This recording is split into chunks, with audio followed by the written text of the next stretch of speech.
Cupra Leon Estate Review.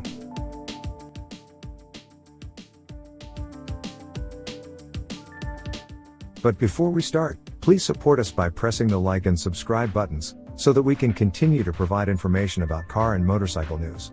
Also turn on the bell button to get the latest updates. Your support means a lot to us. Thank you. Cupra, the erstwhile sporting sub-brand of seat, was founded in 1985 and at times found itself competing in top-tier rally and touring car racing, but it has recently reinvented itself as a standalone entity with bold branding, fresh designs and no shortage of performance. After an inauspicious start with the immensely quick Cupra Ateca hamstrung by its overly firm ride, the marque has found its feet. The car that best demonstrates what it's all about is probably the rakish Cupra Formentor crossover, in Halo VZ5 trim, which brings an Audi-sourced 385 bhp 5-pot engine and the same rear torque splitter you'll find in the new VW Golf R. Alas, that particular model will never make it to the UK, but Cupra's lesser versions of the Formentor, along with its take on the Leon hatchback, are nevertheless proving popular. And for those who find the VW ID.3 too bland, the upcoming electric Cupra Born, which is built on the same architecture but offers more visual clout, ought to appeal. In short, Cupra is swimming, not sinking. The subject of today's road test harks back to the olden days of Cupra. The Leon Estate is the kind of car you could buy when Cupra was still to seat what GTI is to Volkswagen. And that's no bad thing. Some of those cars were very well executed, with huge performance that belied incognito looks, and security under wheel paired with real accuracy from the helm. Of course, in estate-bodied ST form, there was plenty of utilitarian appeal. That recipe has now been reprised, with an elevated price. So how does the four-wheel drive Cupra Leon Estate fare in 2021? The Leon lineup at a glance. The Cupra Leon lineup consists of 3 trim levels, VZ1, VZ2 and VZ3. All 3 are generous in their specification and the only real visual difference is the design of the wheels, all are 19 inches in diameter.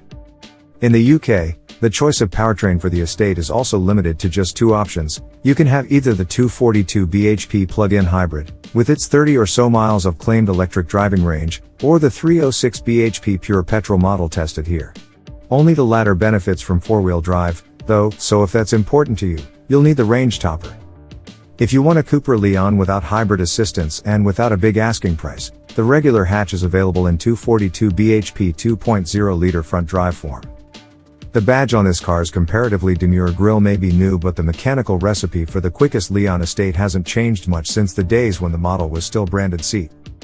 The same VW Group MQB platform is used, albeit in updated MQB Evo form, and it's what you'll find underneath a host of related models, including the Volkswagen Golf R, Skoda Octavia VRS and Audi S3, as well as the Formentor. Given Cupra's impressive past commitment to performance, in the past decade, it has released unapologetic and brilliant track day versions of the Leon, and once held the lap record for estate cars at the Nürburgring Nordschleife. You might think this Cupra Leon Estate represents an early ticket to the Golf R Estate show.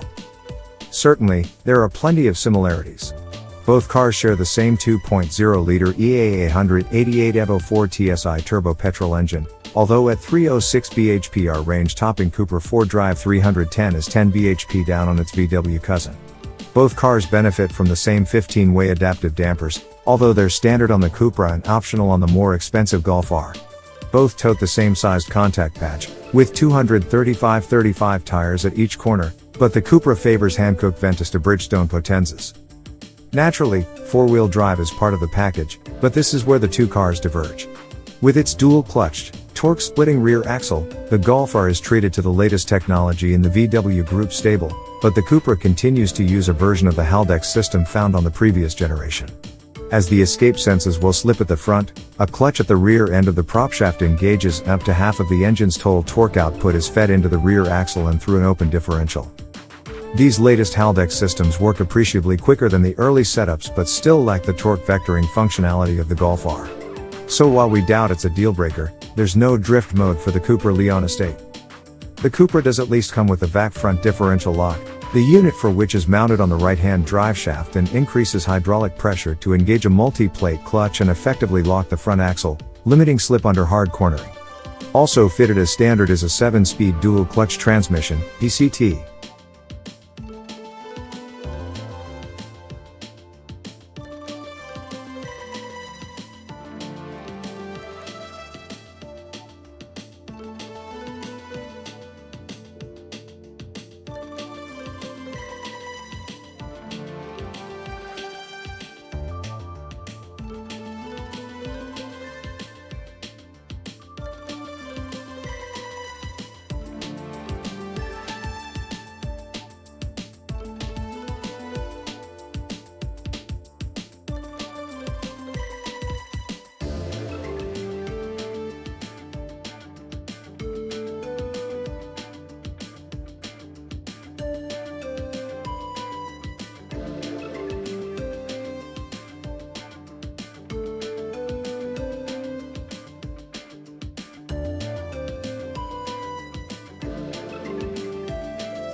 Thanks for watching. Drop a like. Leave a comment. And don't forget to subscribe to watch more videos like this.